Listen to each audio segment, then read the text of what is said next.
Hello everybody, I'm Peter the Book Lover, and in this video I'm going to talk about the book Moby Dick. Now, this is for people that have read Moby Dick and people that haven't read Moby Dick. This is going to contain no spoilers, and this is going to be an interesting look at this book because this is a really fantastic book and I want to talk about it. So, let's talk about Moby Dick.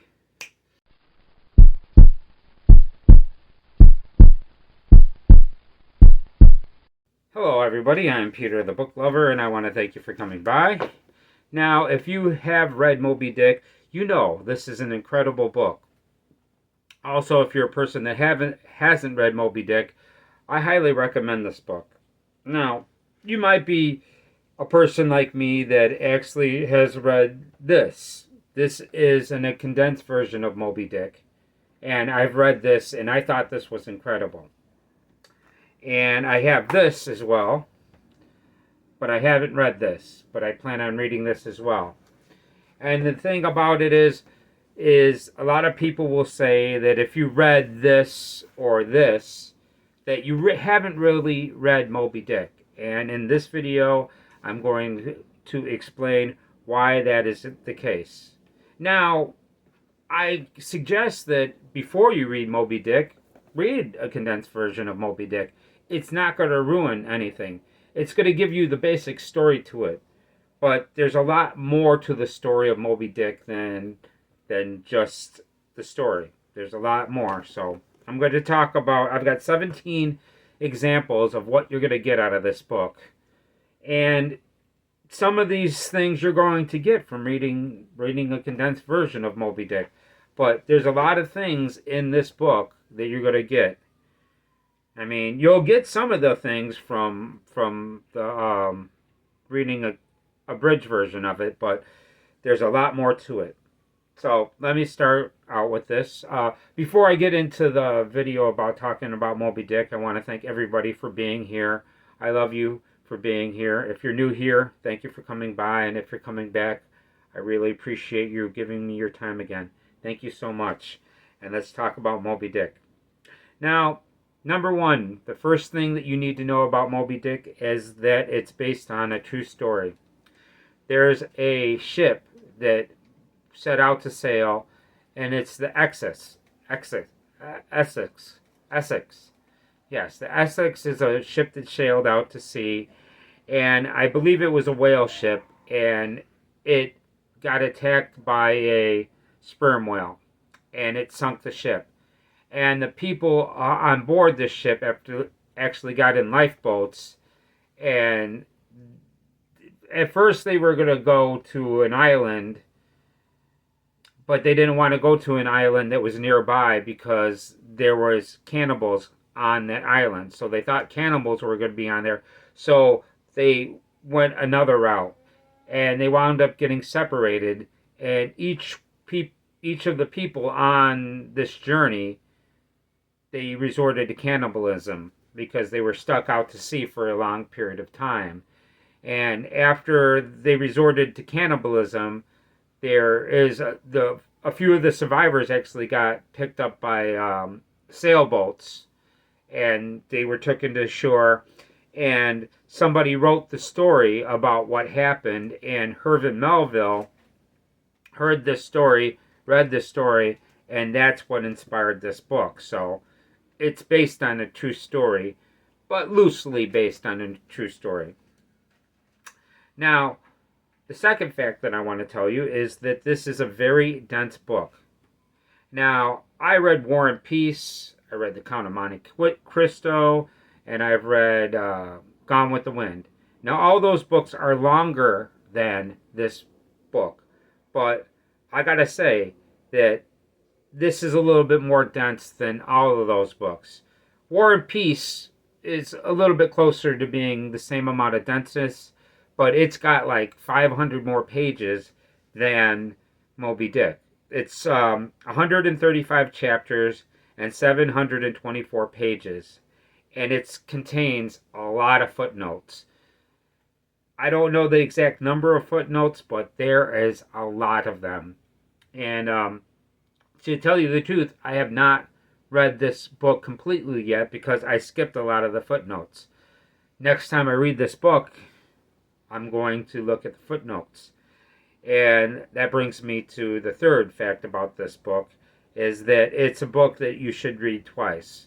And even if you are a person that's got a very high IQ and you're a person that's got high perceptive, you could see things, you're still not going to get the foreshadowing this book contains, because this has quite a bit of foreshadowing.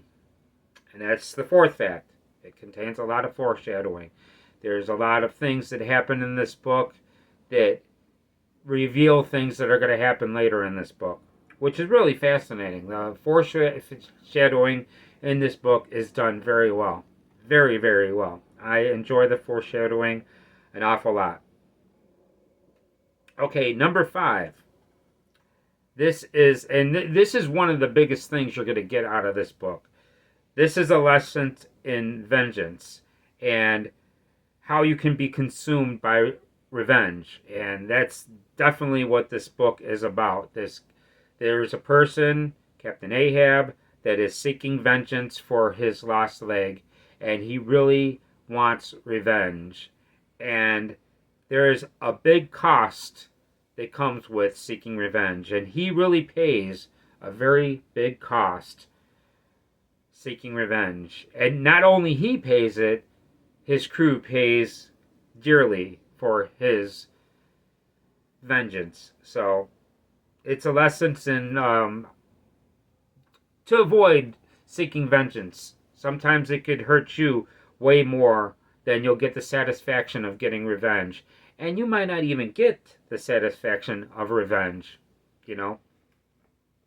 Okay, number 6. Another thing this book is, and abridged books contain the whole thing about revenge as well. And this is a story of a long sea voyage, and it's a worldwide sea voyage.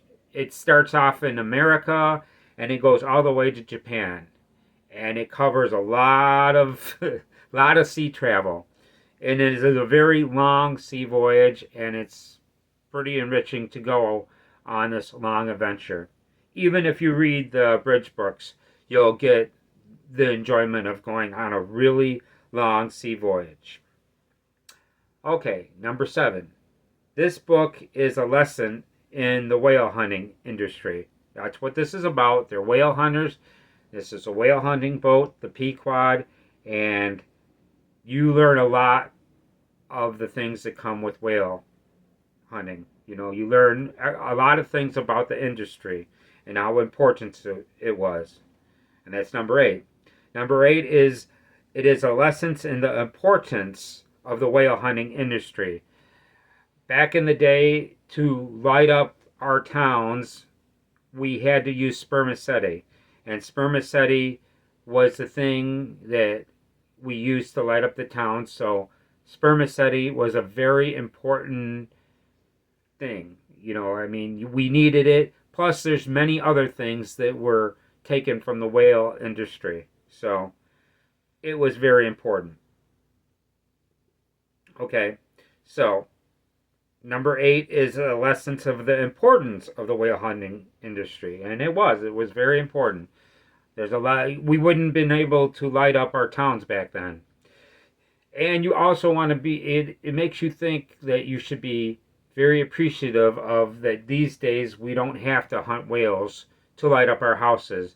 There's a lot of things that we can do without whale hunting. And I'm so thankful that we do not rely on the whale hunting business like we did back then.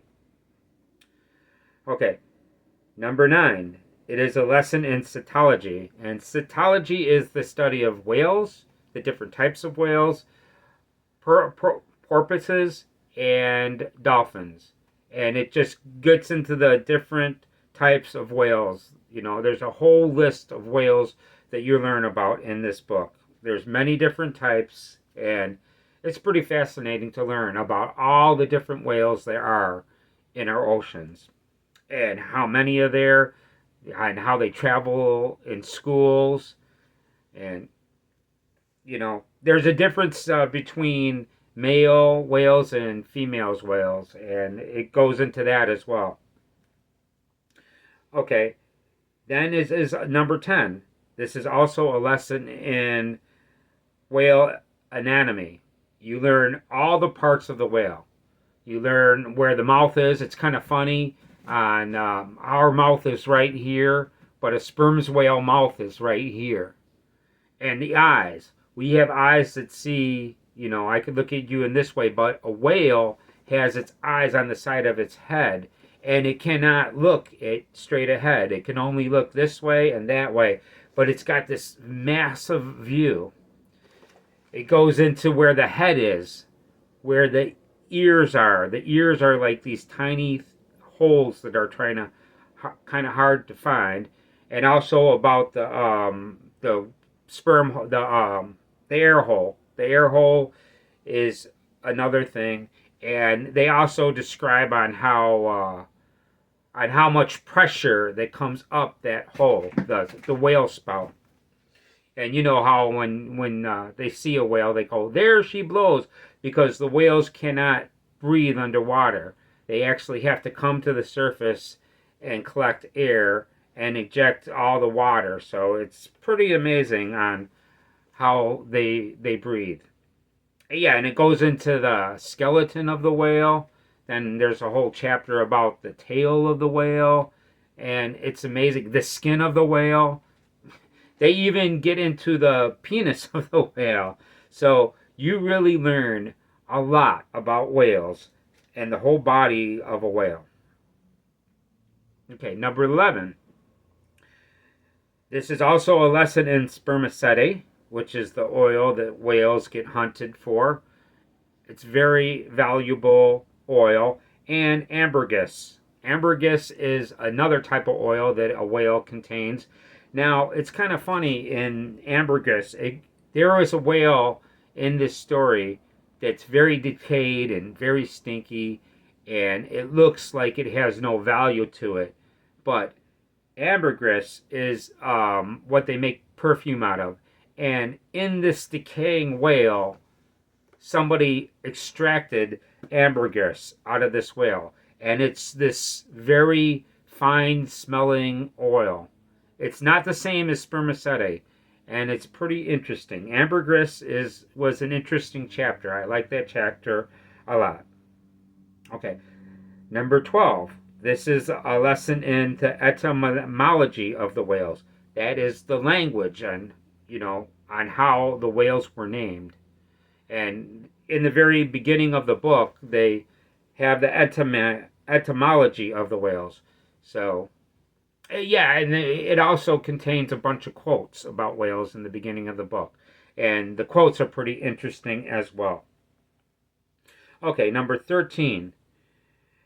Number 13 is an example of different perceptions. Now, this is about a doubloon. In the story, there's a doubloon that gets offered from the person that looks at this, sees the whale, and points out the whale because Captain Ahab really wants to see the whale, so he puts a doubloon up as a reward for the first person that spots the whale. And there's a chapter to where they're looking at this doubloon, and it's very interesting on how four different people